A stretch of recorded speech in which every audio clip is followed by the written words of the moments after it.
Hello, Maverick fans. Welcome to another edition of the Mavpuckcast. Thank you for having me back after a week off as Jon and Bridget went out to California, and now we have a home game at Baxter Arena, a series against Carlisle College to talk about. Jon, how was your trip? How are you feeling?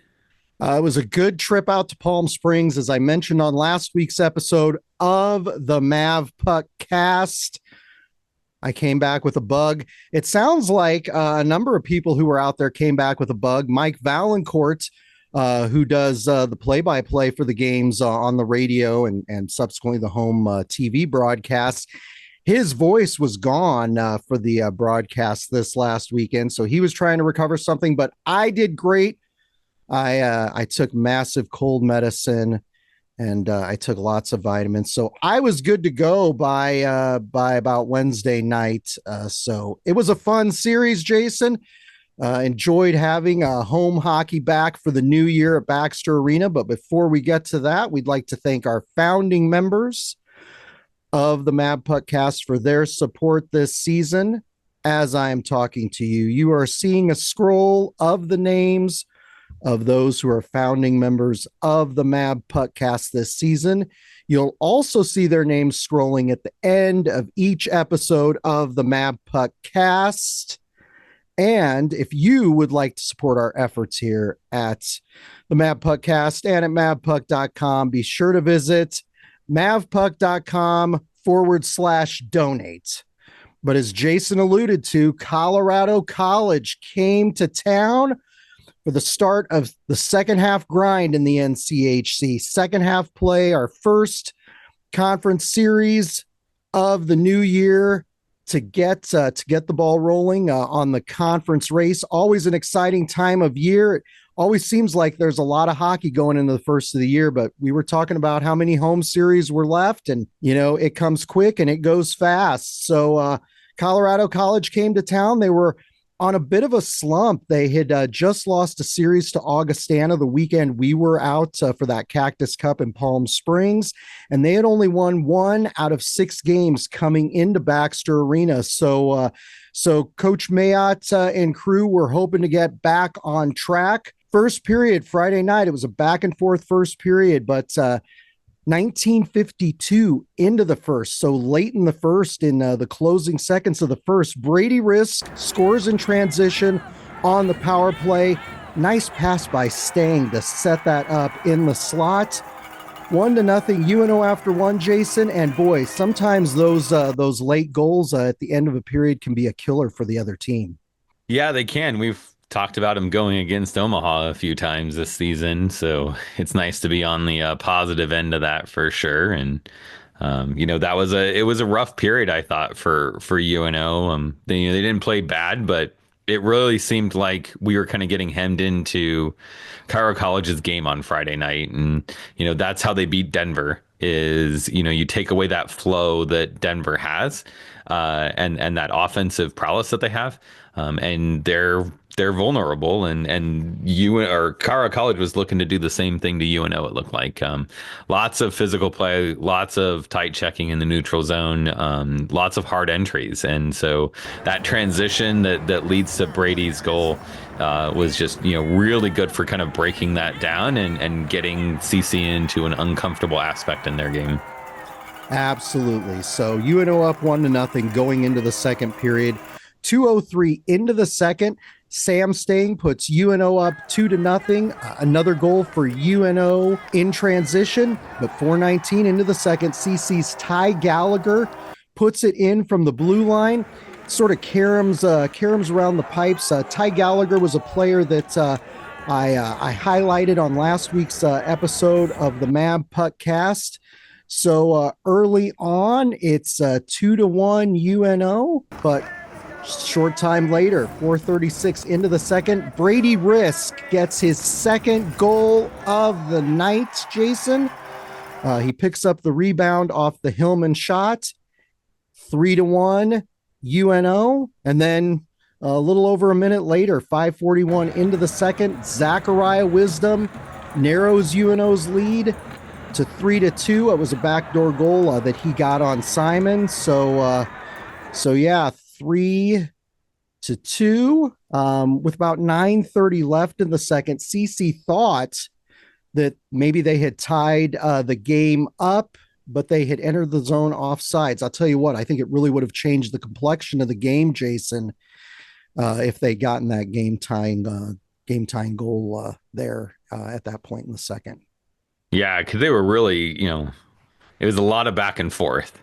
All that tight checking stuff that CC is known for that we talked about in the first period, like that was all just thrown out the window. We left that in the locker room. We came out and just played, guns of glory kind of hockey with that second period. And both teams were netting goals off of missed assignments. And I think it was Wisdom's goal that was, just we had way too many people looking at the puck and thinking about what's going on over there, and no one caught him on that backside. And so, Risk was kind of the same way. Like CC lost track of him, and so a good shot by Hillman, and Risk is there to net the rebound and stuff. And so you think you go out of that second period thinking 3-3, and CC's got a lot more reason to get back to their game. And I think that when they went in still trailing by a goal after the second, they looked at that third period and said, we got to make a push.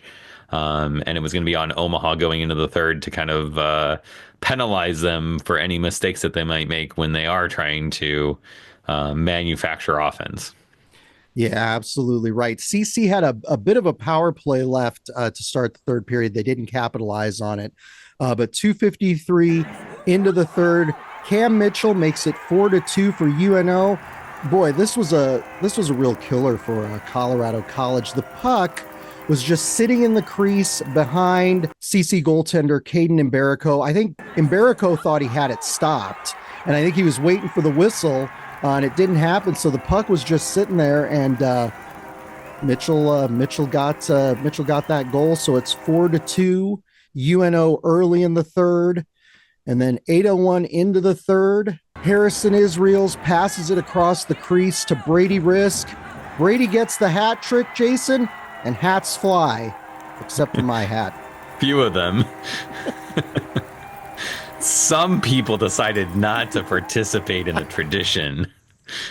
Look, number one, hats are expensive, but number two, I have kind of a big head, and so it's really hard for me to find hats that fit. So when I find ones that fit, I wear them to death. The nice thing is that they did make an announcement that you could pick up your hats in the lobby after the game. So that was great for some of the folks who did. But Jason, oh boy, here we go.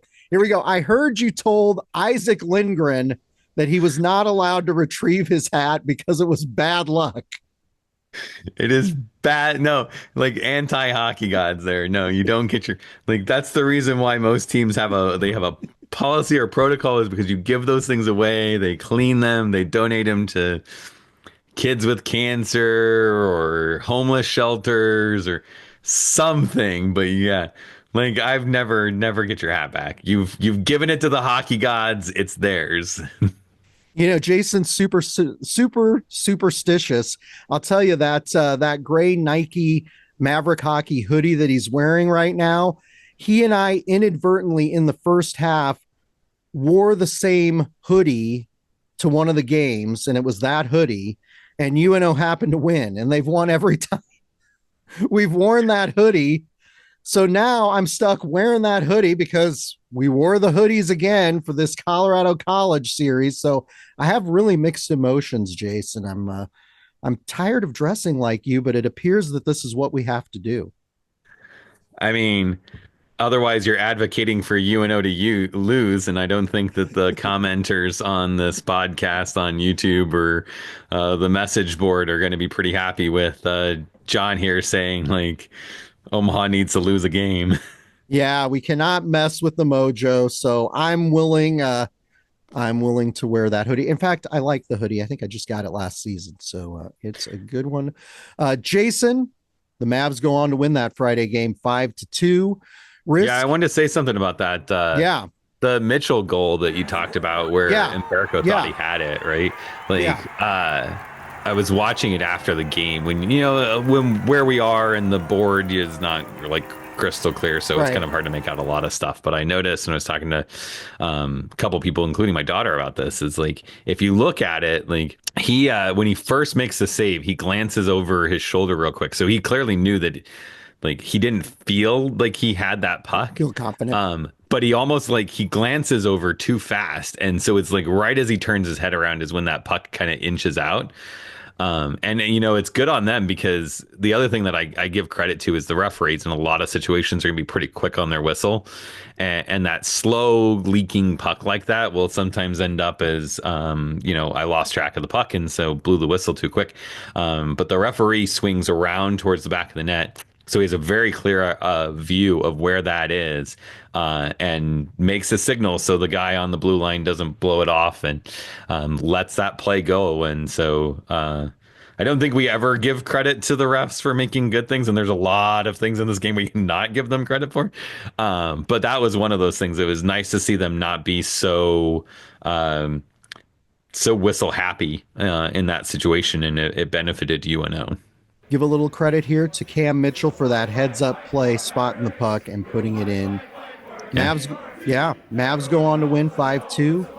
Risk, Hillman, and Israels. That line on Friday night had 6 points on the evening. Mitchell, who we were just talking about, he got banged up in that Friday game, so he was not in the lineup on Saturday night. Going into Saturday night games, UNO's looking to keep their momentum from Friday night going. Colorado College is looking to tighten things up, see if they can salvage a split on the weekend. Late in the first period, Zach Erdahl pickpockets CC's Fisher Scott, drives the puck up the ice, and puts it in on Mbarico. 1-0 UNO after one, Jason.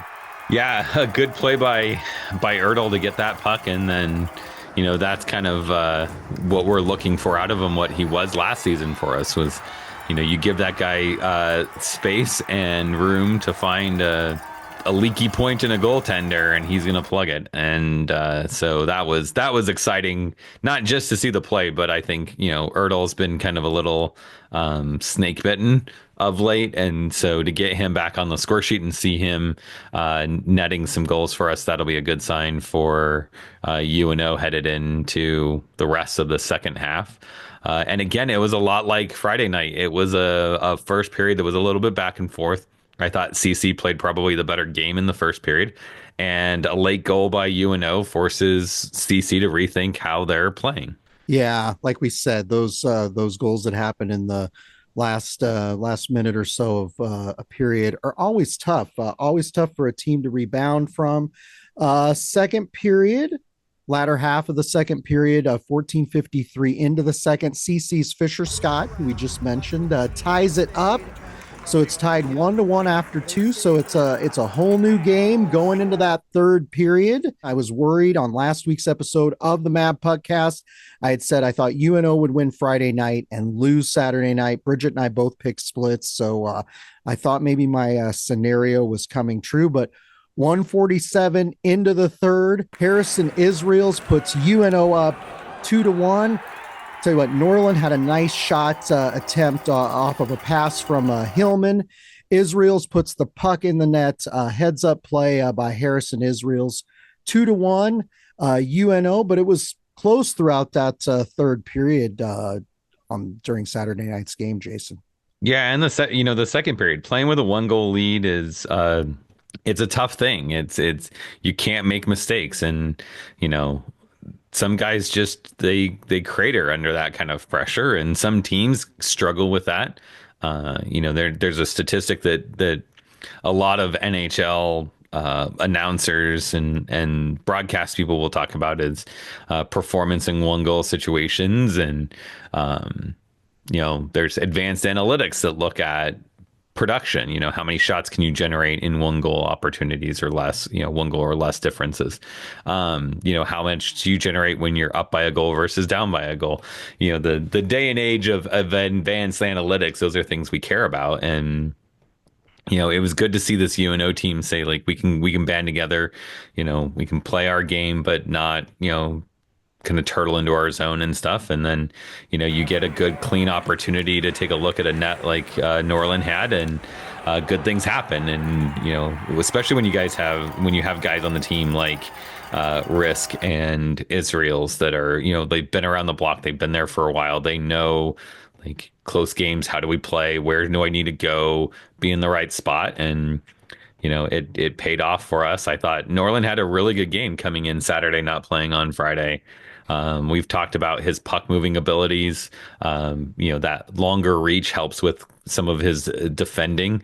He's a first year player, so he's still got a lot to learn and stuff. But it was a different look for UNO because we were moving the puck in a little bit more space, coming out of that zone and into transition, out of our zone and into transition.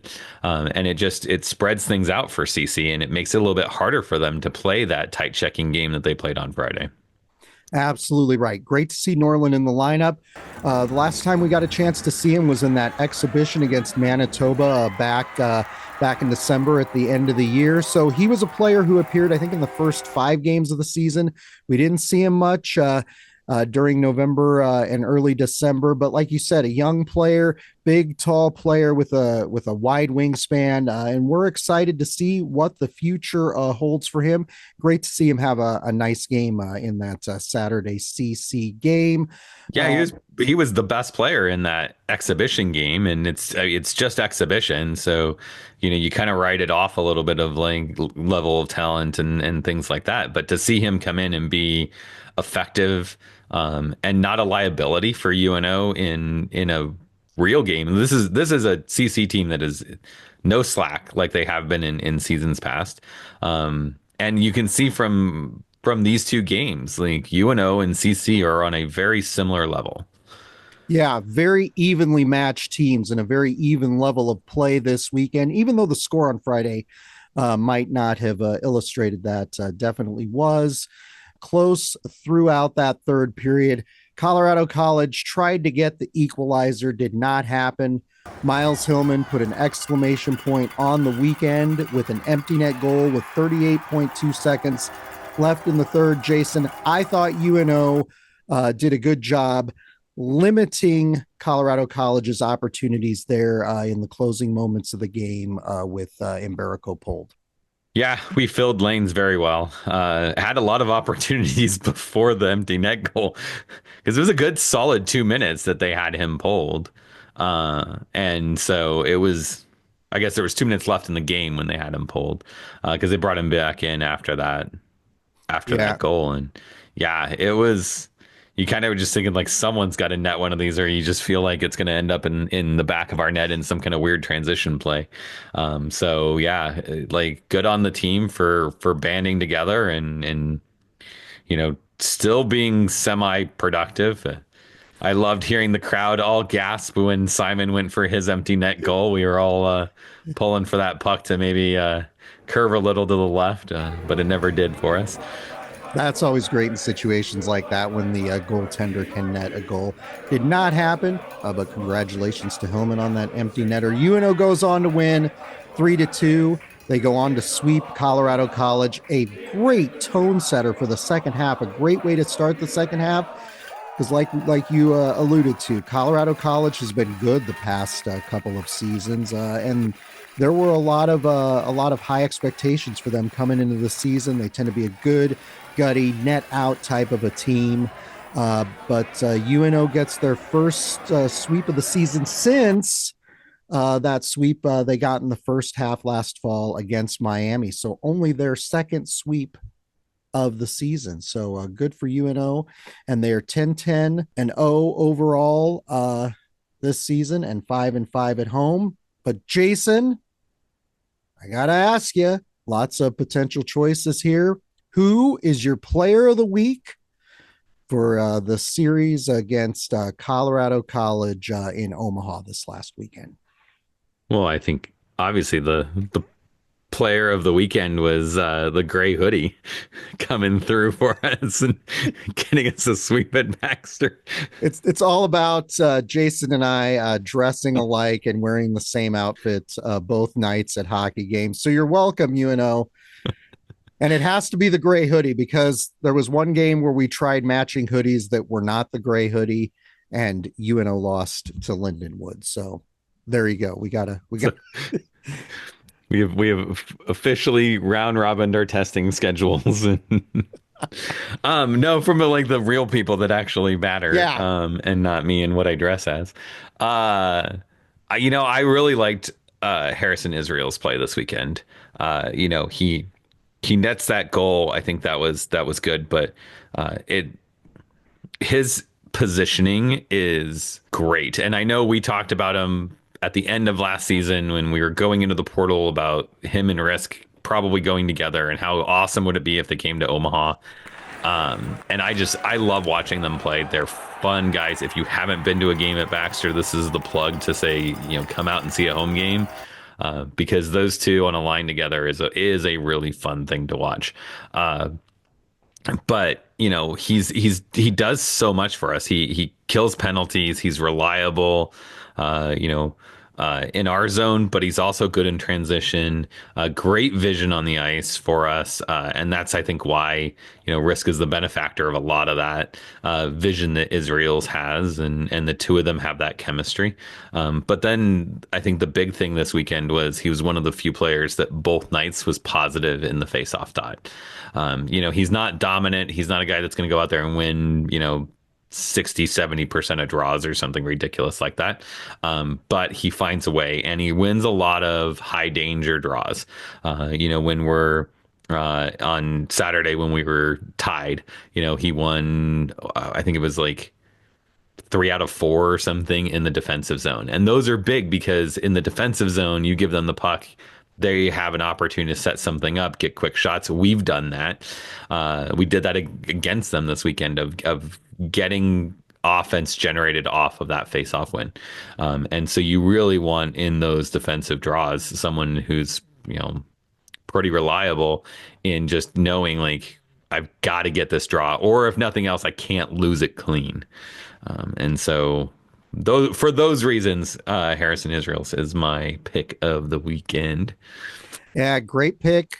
He was Bridget's pick on last week's episode of the Mavpuckcast. We've talked a lot recently that if he and Risk, the two transfers from Alaska, if they can get going here in the second half, UNO takes on a completely different dimension against teams, and lots of exciting possibilities if that happens.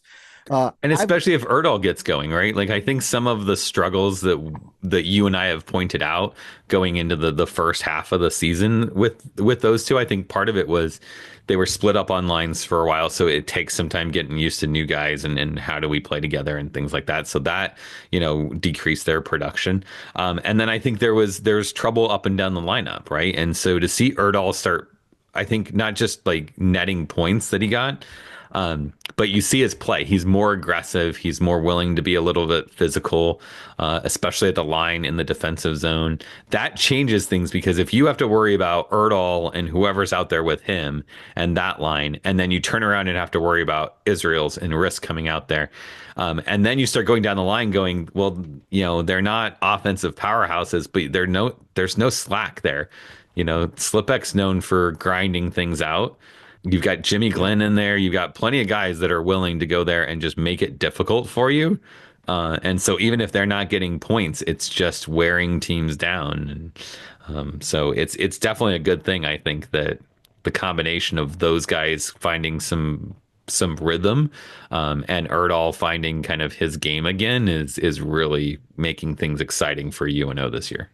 Absolutely. If we can get multiple lines producing, it'll be important because, as you alluded to early on in the season, it was just kind of Stang and Erdahl who were getting it done in the scoring department. So if you can get multiple lines producing, that could spell trouble for our opposition. Jason, I've got to go with forward Brady Risk, player of the weekend. That is not a shocking pick at all. 3 goals on the weekend. On Friday night's hat trick. It was the first hat trick for UNO since last season. I believe it was Erdahl up at the Xcel Energy Center in St. Paul for that NCHC playoff game against North Dakota, where he got the hat trick. Risk has 6 goals and 3 assists this season. But I got to tell you, that entire line, that Risk, Hillman, and Israel line, very productive this weekend. 10 points on the weekend.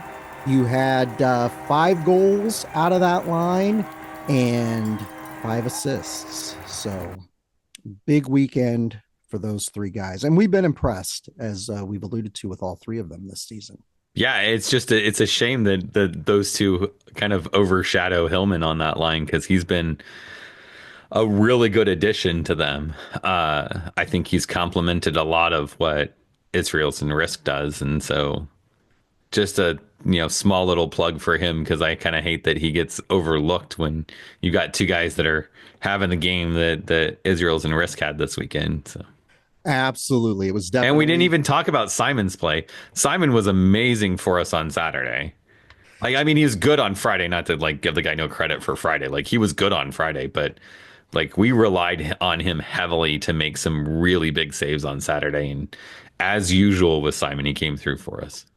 Absolutely. And Coach Gabinette alluded last week in the midweek presser that Simon was dealing with a little bit of an injury, which we didn't know. They never tell us anything, Jason. So the fact that he rose to the occasion and had a great weekend, very, very important for UNO, especially as we get into this stretch run in conference play.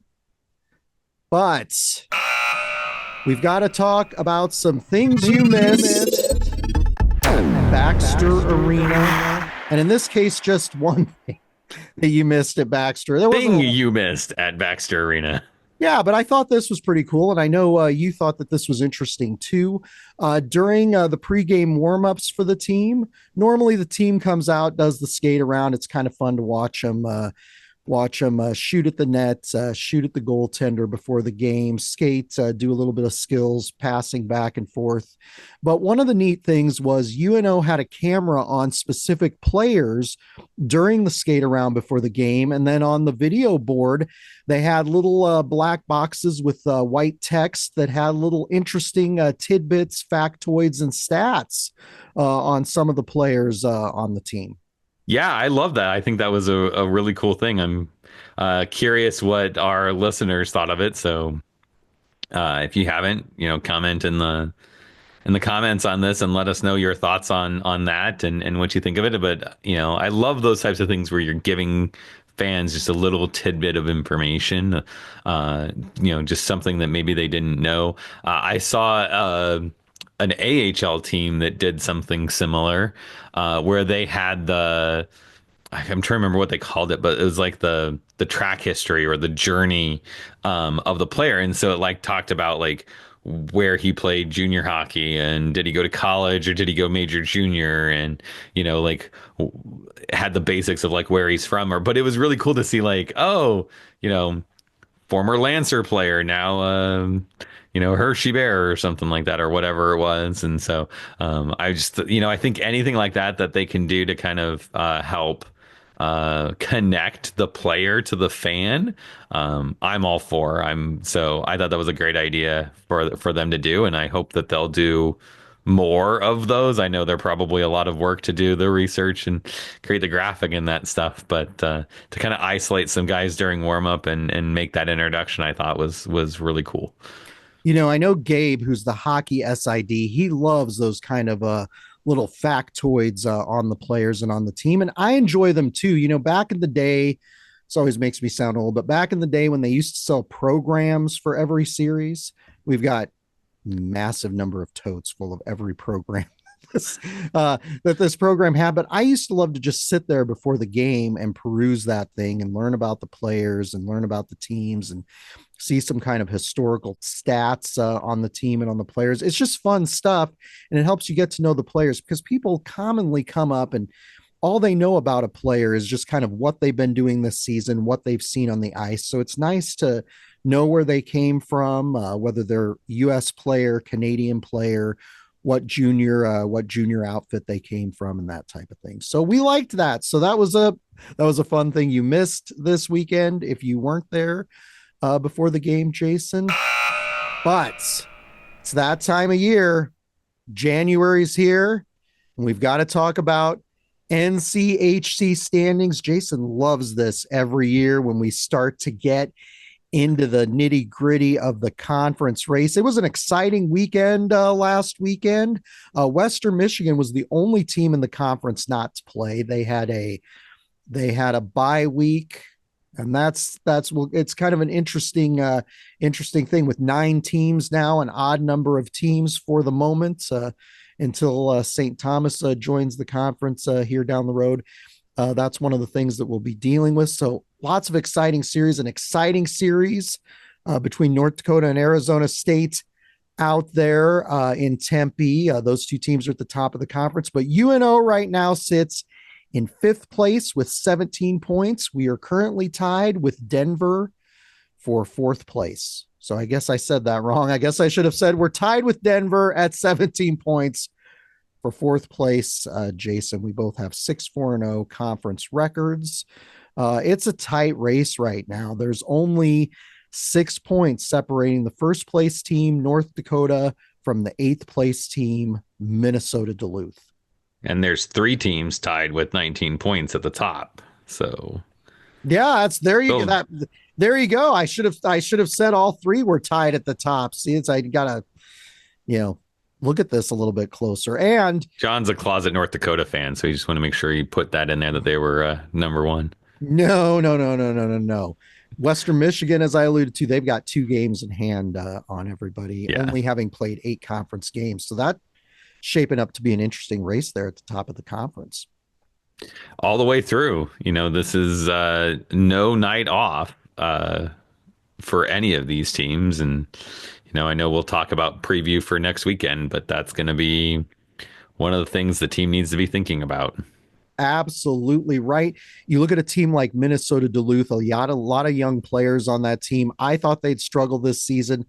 They're currently tied for 7th place with Colorado College, but Minnesota Duluth had a really good series against St. Cloud State. They swept them up in Duluth this last weekend, so it's going to be interesting to see how things shake out here the next few weeks. And for UNO, getting off to a good conference start in the second half, getting those 6 points against Colorado College was absolutely huge, and they're going on the road to take on Miami, a team that has not won a game in conference play this season. You look at this and you think to yourself, wow, we got 6 points against Colorado College. Should be able to go on the road and get 6 points against Miami. But we've been here before, Jason. We've seen this where we're going on the road to play a very beatable team out there in Oxford, Ohio. And we've managed to lay an egg. So we hope that doesn't happen. But UNO heads to Miami for this 2-game series on January 17th and 18th in Oxford, Ohio. Miami is 3-15-2 overall. They are 0-10-0 in NCHC play, and they have lost 12 in a row. It's tough for Miami. In a way, you kind of feel bad for the coaches, bad for the players. That's got to be rough. It's got to be rough. I wonder what the recruiting pitch. I'd imagine it's like, please come to our team. You can help, turn us around. Miami is led by first-year head coach Anthony Noreen. He is currently 3-15-2. He spent several seasons out in Kearney, Nebraska with the Tri-City Storm in the USHL. Did terrific things, had a lot of success out in Tri-City. Talented young coach. So I hope he gets things going out there. Jason, looking at this initially and considering the conference race, what are your initial thoughts here on UNO going out to Oxford for a 2-game series here early in January against the Miami Redhawks? Yeah, like you talked about, it's important to beat the teams that you need to beat, that you're expected to beat. In a race this tight, you have no options. You have to find a way to get points every weekend. And this is a situation where you've got a team that struggles. You're on the road. They're capable. You've seen their record. They will beat you if you're not careful. This team needs to go in with the attitude that we're playing Denver, North Dakota, the top talents in the league right now, and not this, like, oh, we can go there, we can beat them there, Miami. They're in a rebuild. We'll be fine. We'll leave without any points if they go in with that mindset, and that'll be a real tough thing for us because, looking at the way the races have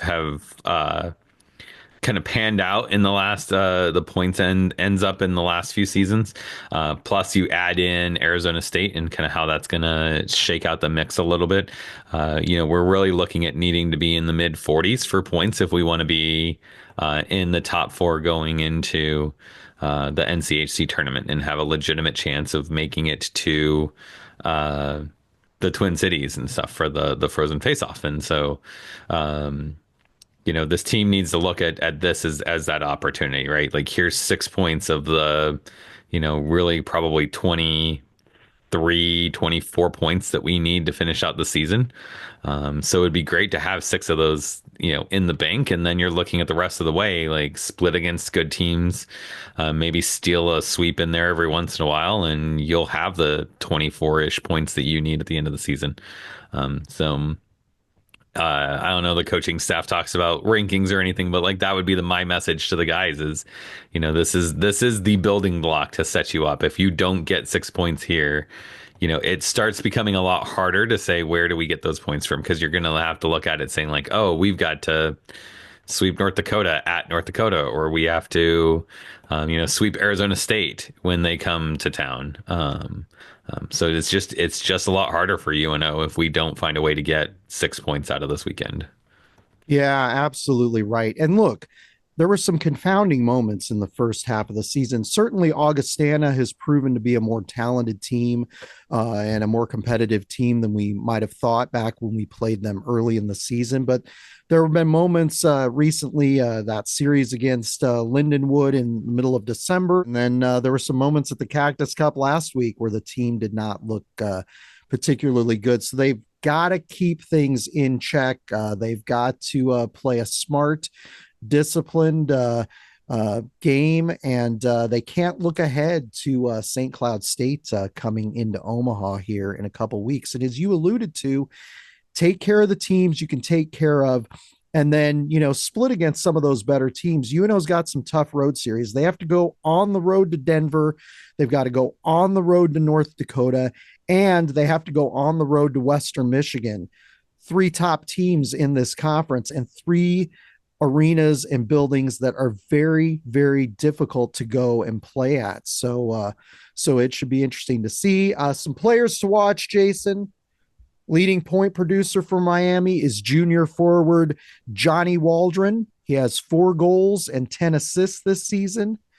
Second leading point producer is senior forward Matt Chapani. He has 5 goals and 7 assists this season, and he transferred into Miami from Northeastern.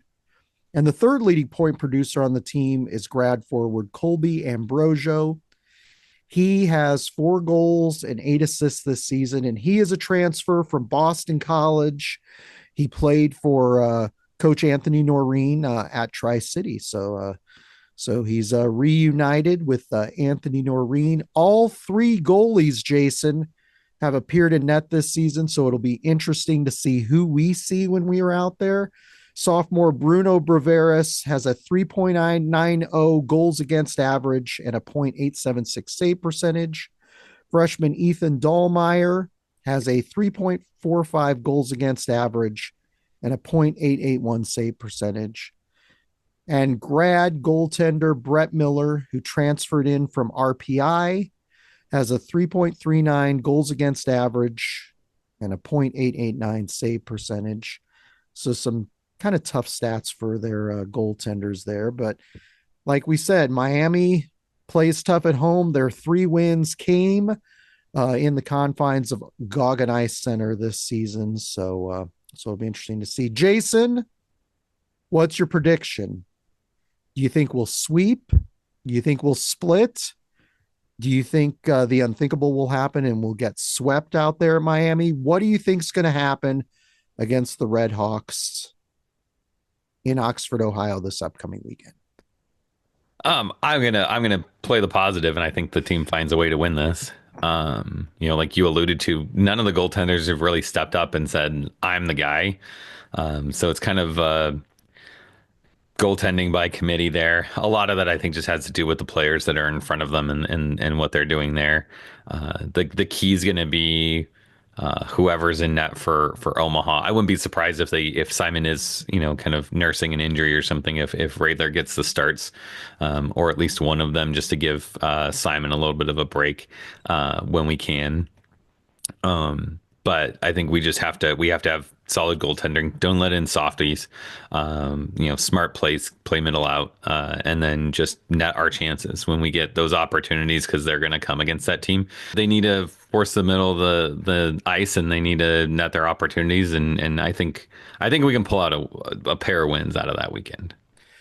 I agree with you too. I think we're going to go and sweep at Miami. We should sweep Miami. When you're a team like Miami and you're a team that's been struggling, you want more than anything to have some positive success. So they're going to play hard.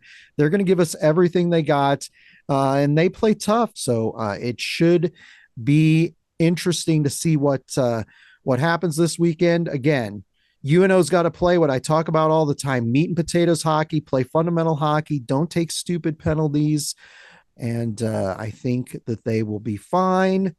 Jason, Friday and Saturday's games will be at 6:05 p.m. Omaha time. Those games will be in the Eastern time zone. So here, for fans watching and listening, 6:05 p.m. You can, of course, listen to the games in Omaha on 1290 Coil or online on the Varsity Network app. Mike Valancourt and Terry Leahy will have the call. We're hoping Mike's voice is back to normal this upcoming weekend. And of course, you can watch the games on NCHC TV. Be sure to follow Mavpuck on Facebook, Twitter, Instagram, and all of our social channels to stay up to date. You can find links to those socials at mavpuck.com, as well as back episodes of the podcast, which you might want to go back and watch, go back and listen to, and be sure to subscribe on your favorite platforms to stay up to date when the latest episodes are released. But until next time, Jason, go Mavs. Go Mavs.